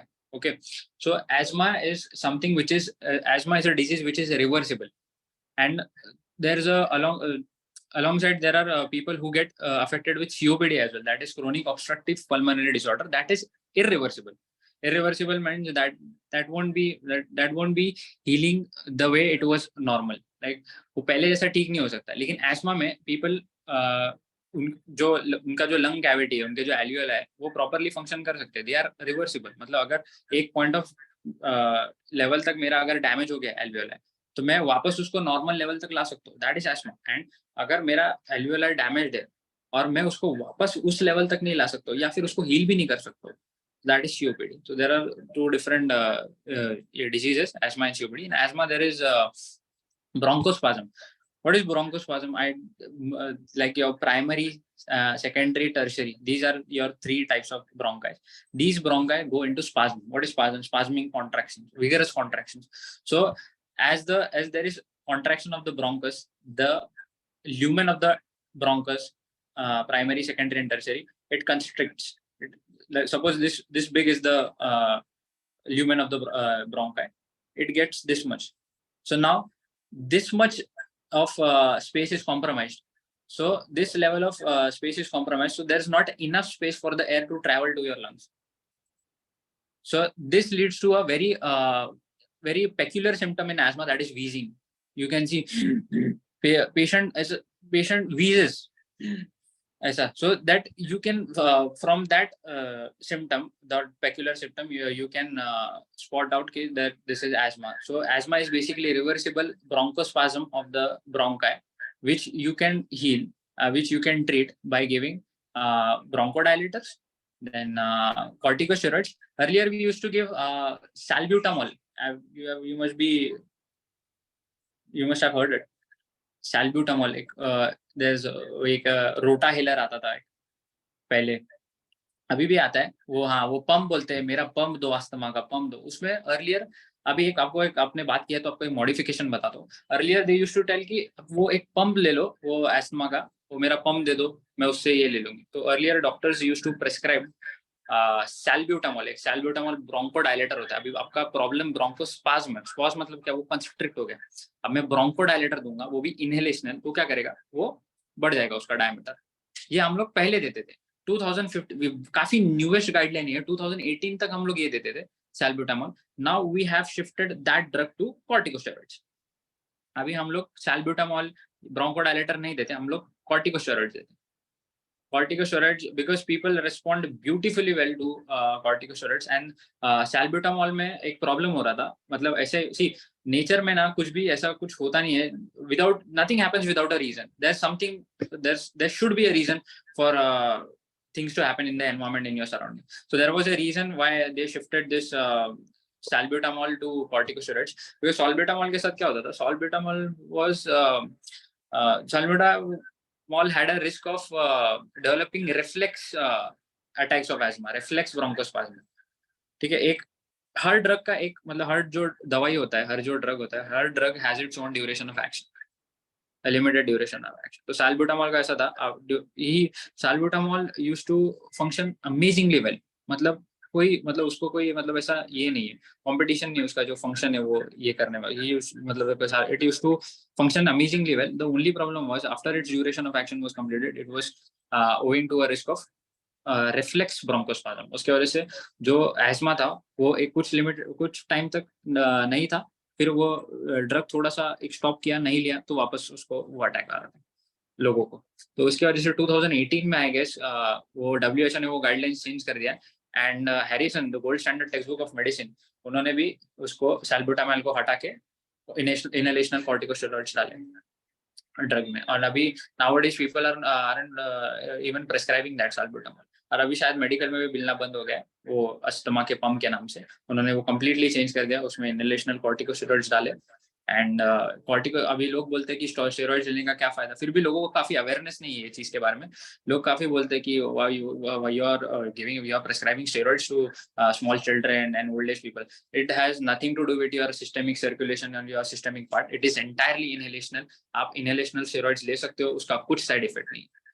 तो ये जो WHO है, इन्होंने काफी सोच समझ के they have prescribed corticosteroids, inhalational corticosteroids, in spite of prescribing salbutamol and removing salbutamol from out of the picture. उसके बाद में एक उन्होंने एक सर्वे भी किया था, एक स्क्रीनिंग टेस्ट भी किया था. एक दो टाइप्स के टेस्ट होते हैं, एक स्क्रीनिंग टेस्ट और एक confirmatory test. Screening test is done on a population where you have to study, you have to see whether मैंने जो चेंज लाया है पॉपुलेशन में, whether it is working properly or not. तो वो चेंज लाने के लिए उन्होंने एक स्क्रीनिंग टेस्ट किया था एक पॉपुलेशन में, and they found 0 people with reflex bronchospasm after giving a little corticosteroids. So that is about asthma. And then other is COPD, which I told you, which is irreversible. COPD काफी लोगों को होता है, मतलब काफी common है respiratory problems में. काफी लोग आपने देखे रहेंगे कि अरे COPD हुआ है, उसमें आपको बैरल शेप चेस्ट मिलता है, मतलब जो एंटेरो पोस्टीरियर डायमीटर है और जो ट्रांसफर डायमीटर है बॉडी का, चेस्ट का मतलब basically anteroposterior and transverse diameter ये इक्वल हो जाता है इन COPD. तो वो एक this is an another dreadful situation in respiratory system, जिसमें इंसान कुछ कर भी नहीं सकता है, बिकॉज मतलब ट्रीटमेंट तो है ही, रिफ्रैक्टरी ट्रीटमेंट भी रहता है उसका, बट लेकिन उसका कुछ है नहीं, बिकॉज दैट इज इरिवर्सिबल. एक बार हो गया तो हो गया. तो this was all about COPD and ESMA. और एक होता है ब्रोंकाइटिस, जो अभी आपको मैं बताने बैठूंगा तो काफी वक्त भी निकल जाएगा एंड बहुत कुछ है बताने. So this was ESMA and COPD. So Ganesh has one question. Yeah. Ganesh, unmute yourself. Sir dyspnea कशामुळे होतो सर? डिस्निया एक तर खूप इम्पॉर्टंट कॉज सांगितलाय सर मी, व्हीनस थ्रोम्बो एम्बोलिझम, ज्याला आपण पल्मनरी एम्बोलिझम पण बोलतो, थ्रोम्बो एम्बोलिझम पण बोलतो.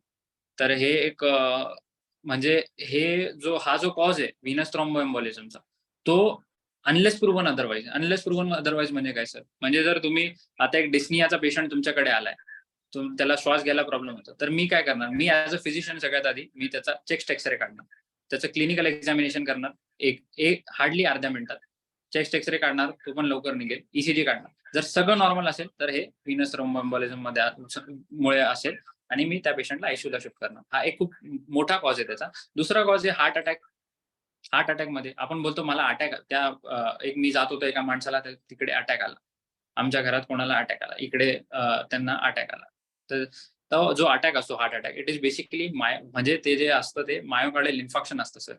मायोकार्डियल इन्फेक्शन म्हणजे जो आपला हार्ट आहे, हृदयाच्या जरा एका पार्टला जर ऑक्सिजन नाही भेटत असेल तर तो प्रॉपरली फंक्शन नाही करणार. जेवढं ब्लड तो दुसऱ्या टिश्यूजला देतोय, दुसऱ्या ऑर्गन्सला देतोय, तेवढं तो नाही देऊ शकणार. त्यामुळे त्याचं जे आहे ओव्हर रायडिंग होतं त्या मसल्सचं आणि त्यामुळे अटॅक येतो, त्याला हार्ट अटॅक बोलतात. तर हार्ट अटॅक आला तर डिस्निया होतो. डिस्निया म्हणजे ब्रेथलेसनेस. अनिमिया एक अजून एक कॉज आहे डिस्नियाचा. अनिमिया म्हणजे आपलं, आता मी तुम्हाला सांगितलं अल्व्हिओलाई मध्ये आपलं ऑक्सिजन येतो, एअर आपण आत घेतली, एअर लंग्स अल्व्हिओलाई मध्ये आली, अल्व्हिओलाई मधनं जो ऑक्सिजन आहे ती ब्लड वेसल मध्ये जाणार, ब्लड वेसल मधनं हार्टमध्ये, हार्टमधनं संपूर्ण बॉडीमध्ये. आता ज्यावेळेस ब्लड मध्ये आपण ऑक्सिजन जातं तर ते असं फ्री थांबत नाही. ऑक्सिजन जे आहे ब्लड मध्ये हिमोग्लोबिन नावाचं एक मॉलिक्युल असतो, ते तुम्हालाही माहित असेल हिमोग्लोबिन.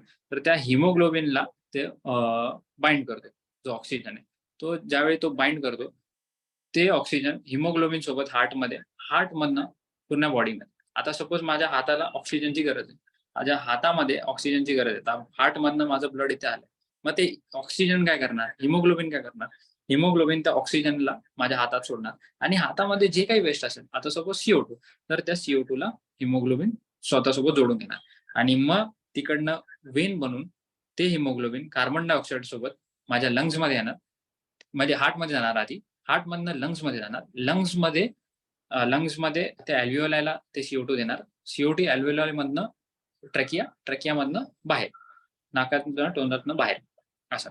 तर हे जे आहे हे अनिमियामुळे होतं. अनिमिया म्हणजे काय, अनिमिया म्हणजे हे सगळं सुरळीत होतं, ही सगळी प्रोसेस सुरळीत होते. फक्त काय होतं, जो हिमोग्लोबिन असतो ते हिमोग्लोबिनची जी बाइंडिंग कॅपॅसिटी, म्हणजे त्याला ऑक्सिजन, आता हे ऑक्सिजन आणि हे माझं हिमोग्लोबिन, आता हा जो बॉन्ड आहे हा तो व्यवस्थित होत नाही. हिमोग्लोबिन आणि ऑक्सिजन मधला जो हा बॉन्ड आहे तो बरोबर होणार नाही. त्याचे खूपसे कारण असू शकतात. एक कारण म्हणजे काय, हा जो हिमोग्लोबिन आहे हा जर कमी झाला, म्हणजे आता इकडनं माझे 5 हात आले, 5 ऑक्सिजन मॉलिक्युल आणि जर माझ्याकडे 2च हिमोग्लोबिन, तर मी फक्त 2ला माझ्यासोबत घेऊ शकतो. मी बाकी 3ला घेऊ शकतो का? नाही. मग हे जे आहे त्यामुळे हा एक अनिमिया झाला. दुसरा एक कॉज असू शकतो की माझ्याकडे हिमोग्लोबिन खूप आहे, पण माझ्याकडे हे जे ऑक्सिजन मॉलिक्युल्स आहेत ते फार कमी आहे. आता माझ्याकडे 5 हिमोग्लोबिन आणि माझ्याकडे 2च ऑक्सिजन मॉलिक्युल्स आहेत. आता 3 माझे हिमोग्लोबिन मॉलिक्युल्स तसेच राहिले आणि माझ्याकडे जे 2 ऑक्सिजन मॉलिक्युल्स होते, 2 हिमोग्लोबिन त्यांच्यासोबत बॉन्ड बनवला आणि ते गेले. हे आहे. पण हा जो सेकंड वाला मी जो सांगितलाय हा अनिमिया नाही. अनिमिया म्हणजे काय? अनिमिया म्हणजे हा जो हिमोग्लोबिन हा जर कमी खाली गेला तर हा अनिमिया. ओके. अनिमिया एक झालाय, हार्ट अटॅक एक झालाय, व्हिनस थ्रॉम्बोएम्बोलिझम एक झाला आणि अजून बरेचसे कॉजेस आहेत. जसे की आपला एक क्रॉनिक ब्रॉन्कायटिस म्हणून एक आजार आहे. ब्रॉन्कायटिस म्हणजे काय? मी जर सांगितलं ब्रॉन्कस ट्रॅकिया डिवाइड होतो 2 पार्टमध्ये. एक प्रायमरी ब्रॉन्काय आणि एक second primary bronchi. Secondary bronchi, tertiary bronchi, alveoli. तर प्रायमरी ब्रॉन्कस पासून टर्शरी ब्रॉन्काय पर्यंत हे सगळे एक ब्रॉन्कस आहे. आता हे ब्रॉन्काय मध्ये जर इन्फ्लामेशन झालं, इन्फ्लामेशन म्हणजे काय? इन्फ्लामेशन म्हणजे आपण बोलतो एक सुरळीत भाषेत सांगायचं गेलं तर सूज येणे, की आपण बोलतो पायाला सूज आली आहे, हाताला सूज आहे. जसे जे आतले स्ट्रक्चर्स आहे ना ते पण सुजतात. ते का सुजतात? ते त्यांचं प्रोटेक्टिव्ह मेकॅनिझम असतं कुठल्याही पॅथॉलॉजीला म्हणजे कुठल्या बॉडीमध्ये कुठलाही जर इरेग्युलॅरिटी आली बॉडीमध्ये, तर त्यासाठी आपलं इरेग्युलॅरिटी सपोज माझ्या ब्रॉन्कायमध्ये आली, ट्रकियामध्ये आली, ब्रॉन्कायमध्ये आली, तर माझा ट्रकिया किंवा ब्रॉन्काय त्याला कसा रिस्पॉन्ड देणार? तर उत्तर कसं देणार? की इन्फ्लामेशन करून. तर ते इन्फ्लामेशन म्हणजे सूज येणे, सूज आली तर ते माझं प्रोटेक्टिव्ह रिस्पॉन्स आहे, पण त्याने इजा आपल्याला होते. ती इजा कशी होते? ते आपल्याला डिस्नी होणार त्यामुळे असं. पण ते ट्रकियाला किंवा ब्रॉन्कायला काही होत नाही. पण हे बाकीचे जे प्रॉब्लेम जे बाकीची जी इजा ती होते ते एक आहे. अजून काही?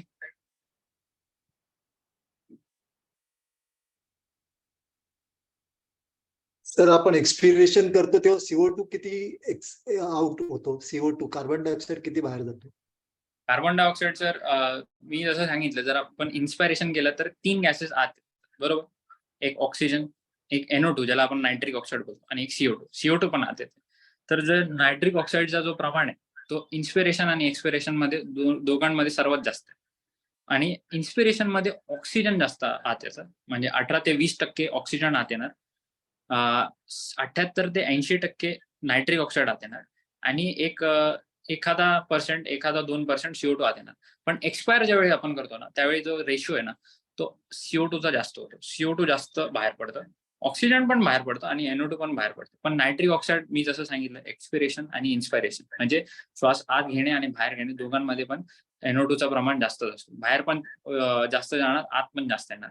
पण CO2 आणि O2 म्हणजे ऑक्सिजन आणि कार्बन डायऑक्साईड हे थोडं म्हणजे त्याचा रेशिओ थोडा रिव्हर्स पण नाही म्हणू शकत मी, थोडा चेंज्ड आहे. म्हणजे जर आपण एक्सपायर करतोय तर CO2 जास्त बाहेर जाणार. एक साधारणपणे मला वाटतं 20 ते 25% एक CO2 बाहेर जात असेल आणि ऑक्सिजन पण बाहेर जात असेल 1 ते 2%. Okay sir, thank you sir. Welcome. Thank you, sir. It was very informative. Thank you for your time. Thank you.